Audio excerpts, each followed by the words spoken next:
kowe kayake duwe beban. Nah, seketika Pak Prapto kaget. Lah kok mudeng bae wis tuwek kaya ngono.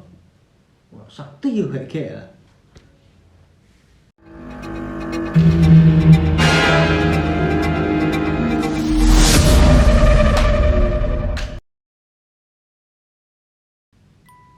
Assalamualaikum warahmatullahi wabarakatuh, teman-teman dan pemirsa di rumah dari channel Sekarang Jiwa. Saya Rian Arsuna.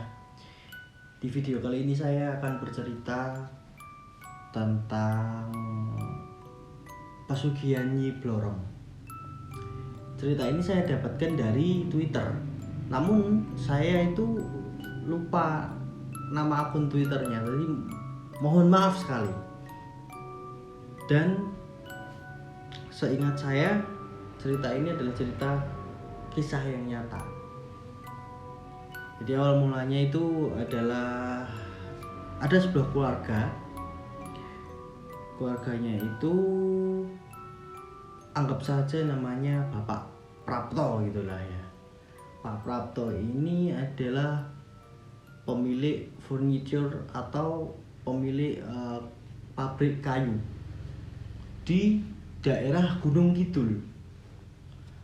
Nah, sebelumnya keluarga Bapak Prapto ini baik-baik saja. Jualannya juga lancar, dengan ibadahnya juga bagus. Orangnya serawung, sopan, sama warga itu juga guyub rukun gitulah. Pokoknya bagus lah, baik.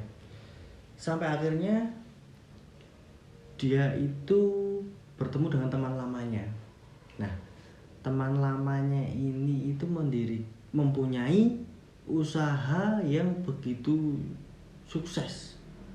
Usahanya besar, meledak lah, berada di Jogja kota dan mempunyai cabang di kota-kota besar lain juga. Dari situ muncullah rasa iri, rasa dengki Pak Prapto. Jadi Pak Prapto itu mungkin loh ya, ini mungkin batine koncoku kok iso sukses kaya ngono, kok aku ora ya. Mungkin lah ya, ini mungkin. Nah, muncul dari situ, dia muncullah rasa iri itu. Sampai akhirnya itu dia tuh mondar-mandir di halaman rumah, mondar-mandir, dia mikir terus gimana caranya bisa usaha pabrik kayunya ini sukses, meledak seperti temannya itu, dan mempunyai cabang-cabang banyak di kota-kota yang besar. Dia mikir terus mondar-mandir sampai anaknya, ibunya, istrinya itu tanya, "Pak, kowe iki ngopo to, Pak? Ndak dino gur mlaku. Ora ngopo, Bu. Aku lagi mikir usahane iki gen tambah gede." Lalu istrinya pun menjawab, "Wis to, Pak, disyukuri saeneke. Awak dhewe iki wis iso mangan, iso nguripi bocah-bocah iki wis alhamdulillah." Loh lah iya, Bu, tapi kan yo ora pengen kaya si A. Si A itu temennya Pak Prapto ini tadi, yang sukses itu, yang membuat Pak Prapto ini jadi iri itu, pokoknya punya hati yang gak baik lah pokoknya gitu. Nah, Pak Prapto ini setiap hari itu mondar-mandir di rumah itu selama seminggu,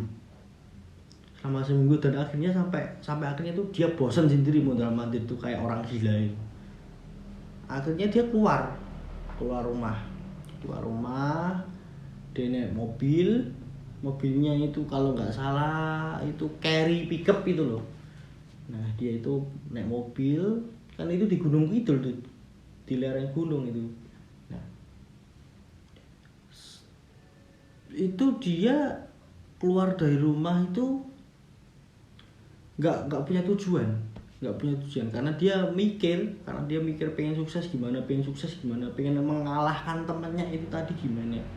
Sampai akhirnya dia tuh ketemu orang tua yang udah lansia di pinggir jalan. Jadi kan kita di Indonesia kan kita jalannya itu sebelah kiri ya, sebelah kiri aspal tuh. Nah di kiri jalan itu ada gubuk, ada gubuk. Kalau orang-orang Jogja atau orang-orang Gunung Kidul pasti tahu ada gubuk, pokoknya gubuk itu. Di situ tuh ada satu orang tua cowok, udah tua, dia pakai tongkat gitu. Dia pakai tongkat. Nah sampai akhirnya Pak Praptonya itu berhenti di gubuknya itu juga, berhenti ketemu sama mbah-mbahnya itu tadi. Bilang, Pak Prapto ini baik, masih berniat baik, dia mau ngasih sodako. Dia ngasih beberapa uang untuk mbahnya. Mbah, nggo tinggi dahar. Ya Lim, nuwun muga rezekimu lancar. Amin, Mbah. Nah, saat Pak Prapto mau naik mobil lagi mau lanjutkan perjalanannya itu tadi, mbah-mbah yang sudah ini tadi yang bawa tongkat itu langsung manggil, Le, kowe kaya ndek beban. Nah, seketika Pak Prapto kaget. Lah kok mudeng bae iki. Wis tuwek kaya ngono. Wah, sakti yo gek lah. Akhirnya Pak Prapto menjawab, "Lah kok jenengan ngertos, Mbah? Rene oleh linggo ini." Rene. Ngomong karo aku. Kowe iki jane iki ngopo ngomong. Tapi kowe ora ngomong pun ki aku wis mudeng. Itu mbahnya itu bisa menebak seperti itu. Pak Prapto tambah kaget lagi. Badalah iki menungso apa wudu iki. Sampai akhirnya Pak Prapto itu bilang, "Mbah, jenengan kok ngertos toh? Terus jenengan iki wong sekti. Wong nopo to jane?" "Ora le. Aku ki wong biasa." Iki kata mbahnya iki. "Aku ki wong biasa. Ya gor wong tuwa iki mesti kan wawasane luwih akeh timbang kowe. Aku mudeng sing mbok butuhke." Sambil ditepuk pundaknya. "Aku mudeng sing mbok butuhke. Kowe iso ngluwihi kancamu." Pak Prapto tambah kaget lagi. Lah kok mudeng tentang kancaku barang iki piye to iki? Nah dari situ Pak Prapto bertanya-tanya, ngobrol-ngobrol sama mbahnya itu sampai akhirnya di fix kan, pokoknya fix ngono lah ini. Sama mbahnya itu diantar. Sini. Kowe tak terkene ngene kancaku. Tak terkene ngomahe. Ngomong dhewe pengen piye? Ngomong kowe sambato dhewe karo kancaku. Nah itu sampai akhirnya Pak Prapto sama mbahnya itu tadi naik mobil bersama. Pokoknya masih di daerah Gunung Kidul, tapi agak ke tinggi lagi, agak ke sana lagi. Pokoknya jaraknya itu jarak rumah Pak Prapto sama rumahnya yang mau dituju itu kita anggap aja dukun ya ini ya. Kita anggap aja ini dukun. Itu sekitar hampir 3 jam. Berarti cukup jauh memang. Sampai di rumah, turun, Pak Prapto jalan menuju pintu rumahnya dukunnya itu tadi. Terus Pak Prapto manggil, "Mbah, panjenengan mboten tumut?" "Ora. Mlebu. Kancaku wis mudeng kowe nek kowe iki meh teko." Tambah kaget lagi no. Dibuka pintunya sama mbah dukunnya itu. "Nggak boleh." Nggih, Pak Prapto tuh mau ngomong tuh tapi susah. Mbah, kayak gitulah pokoknya. Ini saya cuma memperagakan saja sih. Wes ditepuk pundaknya. Wes ngene. Mlebu kene mlebu. Dipersilakan masuk ke dalam rumah. Masuk ke rumah, dikasih air putih sama ya kita anggapnya mbah dukun atau orang pintar aja lah ya. dikasih air putih. Ngombe sik gen lega atimu, gen penak. Dadi nek omongan karo wong tuwa iki sing slow ngono lah bahasa gaule kan sing apik. Udah minum. Terus Mbah Dukunya itu bilang gini, pengen apa? Sing mbok butuhke apa ya? Akhirnya Pak Prato bisa bercerita dengan lancar. Ngeten lho Mbah, kula niki gadah usaha. Usaha kula niku pabrik kayu. Jane nggih aman-aman mawon. Aman-aman mawon maksudnya itu berjalan dengan lancar, nggak ada kendala, semua berjalan dengan lancar, dan per bulannya itu juga dapatnya itu stabil terus gitu loh. Ya naik turunnya itu cuma dikit lah, pokoknya bagi Pak Prapto itu masih dalam jangkauan yang aman gitu loh. Baik bilang gitu. Terus ngopo? Lah kula niki pengen Mbah duwe cabang. Terus Mbah Dukunya itu menjawab, "Ken kaya kancamu kae. Kowe pengen kaya kancamu kae, ha?" Bapak tak tahu jedet lagi loh, kaget. Untung enggak jantungan. Kalau jantungan enggak jadi cerita, saya kan mati. Ya, gitu. Nah, Pak Prato langsung kaget lagi. Jenengan kok ngertos to, Mbah? Jenengan ngertos. Mbah ini kok nggak ngertos. Nah, Mbah Dukunya itu juga Mbah ini nyelelek omongan itu. Orang Jawa itu selalu nyelelek. Sama kayak saya itu selalu nyelelek gitu. Mbahnya itu langsung jawab, "Lah, kowe karo aku iki kacake adoh lho, Le. Kowe iki paribasan lagi iso maca A. Ajar huruf lho, ajar maca ku kowe lagi iso maca A, ngomong A. Aku ki wis iso ngomong bahasa Inggris karo bahasa Jerman." Mbak bilang gitu. Dadi ki aku mudeng. Wong nek teko rene iki mesti sambat. Pengen keluh kesah. Nggih, ngoten niku Mbah, Bapak bilang gitu. Lanjut ya biar ceritanya cepat.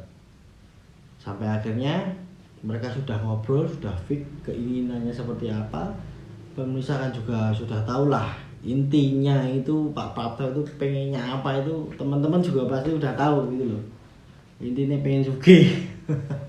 Pengen ngono kae lah, pengen dadi raja duwite akeh tapi ora gelem rekoso. Gitu. Aku ya jane ya kaya ngono sih pokoke. Nah, terus Mbak itu masuk ke dalam, bawa sesajenan lah untuk ritual gitu. Ya, bangsane menyan, tak sebutke ora iki. Tak sebutke lah sisan wae lah ya, kayak detail ngono lho. Dadi Mas Rian ki nek cerita detail ngono lho. Menyan, dupa, kembang 7 rupa mungkin so ada. Terus mesti ada gelas kecil sedang gitu sama air putih, dupa, arang gitu. Wes kopi, sao sama ember dikasih air gitu. Terus mbahnya itu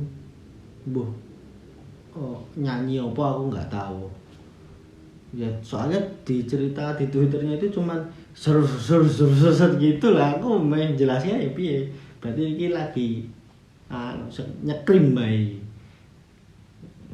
itu Mbak mungkin baca ritual ya, ritual gitu. Terus tangannya Pak Prapto diminta kayak gini, dipegang. Mbahnya itu baca lagi. Pak Prapto yang gumun ya gur ngowoh tok daerah iso apa-apa. Ngowoh. Saiki ngombe banyu ngon gelas iki. Tadi kan ada air putih sama gelas tuh diminum. Terus batinen pengenmu apa? Batinen Pak Prapto batin itu kalau orang-orang di luar Jawa nggak ada yang tahu. Batin itu suara hati. Nah, kita itu suara hati, batin. Nah, Pak Prato batin berbicara di dalam hati itu ingin kaya, ingin hartanya pokoknya berlimpah, pabrik kayunya itu mempunyai cabang mungkin di seluruh Indonesia, mungkin loh ya. Pokoknya nggak mau kalah sama temennya yang tadi itu. Udah. Wes le, wes. Saiki tak teko. Kowe wis berkeluarga belum? Kamu sudah berkeluarga belum? Itu umpamanya. Sampun, Mbah. Kula sampun gadah garwa kalih anak. Anakmu piro? Kalih. Wedok kabeh. Nggih, Mbah. Jangan kok ngertos. Wis rasa takon. Sing paling mbok sayang sing ngendi? Sing paling kula sayang niku sing cilik, Mbah. Umure nembe 4 tahun. Namanya depannya A. Enggak mau disebutkan namanya. Namanya A depannya. Anaknya Pak Prapto yang paling kecil, nomor 2, yang paling disayang sama Pak Prapto. Iki ngene. Iki ning gunung kene iki penguasane Nyi Blorong lho. Itu Mbah Dukunya bilang gitu. Jadi Blorong iki pengen ngei keinginanmu iki iso secara instan cepet banget iso. Tapi kowe kudu bayar. Pak Prapto kan tambah bingung. Lah kudu bayar apa? Masa aku meh bayar dit baru aku dikit akeh ya ora mungkin. Lah kula kudu bayar ngangge napa, Pak? Anu Mbah. Itu Pak Prapto bertanya seperti ini. Blorong pengen jiko wong sing paling mbok sayang kuwi mau. Ya kaget, Pak Prapto terus bingung. Duh. Piye? Anakku sik cilik. Pokoknya itu mbahnya tuh langsung bilang gini. Saiki pikiran tenanan. Aku iki gor perantara. Itu dukunnya itu. Aku iki gor perantara. Jadi sing ngei secara instan ki mau dudu aku. Yuk. Nyai Blorong. Dan saat ini Nyai Blorong enek ning kene. Sambil gini mbahnya, Mbah Dukunya itu. Saiki kowe tak kei wektu selama setengah jam dienggo mikir. Nek deal kowe nyilet-sileten tanganmu dikekne nggon ember. Jadi di situ tadi itu ada ember isinya air. Nah, Pak Prapto ini dikasih waktu selama setengah jam untuk berpikir. Kamu mau nggak merelakan anakmu untuk mendapatkan harta yang begitu banyak? Kalau kamu mau, tangannya disuruh nyobek sendiri, terus darahnya itu dikasih ke ember yang ada airnya itu tadi. Sudah waktu terus berjalan sampai setengah jam dan akhirnya, Mbah, pun kulo mantep, kulo siap resiko nih. Mbah Dukunya meyakinkan lagi, iki tenan lho le, penjaluanmu lho, dudu aku. Kowe siap tenan nanggung? Nggih, kula siap. Dikasih pisau. Akhirnya Pak Prapto nyobek ini telunjuknya ini. Dikasih di ember yang ada isinya tadi. Udah, Mbah Dukun langsung melanjutkan ritualnya.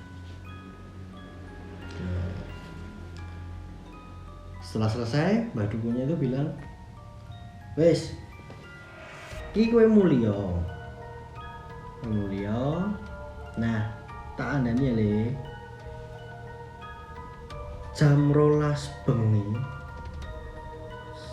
sedurung jam 12 bengi kuwi engko bakal enek manuk warnane ireng neng dhuwur gendeng omah kuwi tandane blorong teko. Nggih Mbah. Mengko jam 12 bengi kuwi blorong teko jiko anakmu. Jadi kondi. Jadi intinya Mbah Dukunnya ini intinya seperti ini. Anak jam 12 malam itu anaknya Pak Prapto itu harus dalam kondisi sendiri. Nggak boleh ditemenin siapa-siapa. Dan kondisinya harus kondisi tidur. Nanti sebelum jam 12 itu ada burung warnanya hitam berada di atas rumahnya Pak Prapto. Nah, itu tandanya sudah dekat. Kalau dorong tuh mau datang. Jam 12 malam ini dorong datang mengambil air. Nah, dari situ Pak Prapto paham. Nggih Mbah, kula siap. Wis pun mulia Pak. Nah, niki Mbah itu Pak Prapto mau ngasih uang buat Mbah Dukunnya, tapi Mbah Dukunnya menolak. Aku ora butuh duitmu. Wis, aku cukup nulungi kowe tok. Jadi Mbah Dukunnya itu enggak menerima uang dari Pak Prapto. Katanya aku cuma ingin membantu kamu.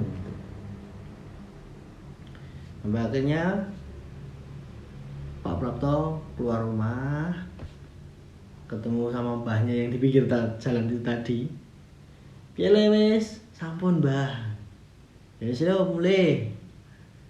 Jenengan wangsul teng pundi? Pak Prapto tanya gitu.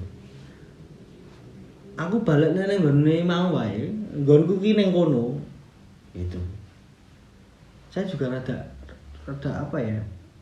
Rada kepikiran kalau orang yang ketemu sama Pak Prapto pertama tadi yang Pak Tongkat di pinggir jalan itu mungkin bukan manusia.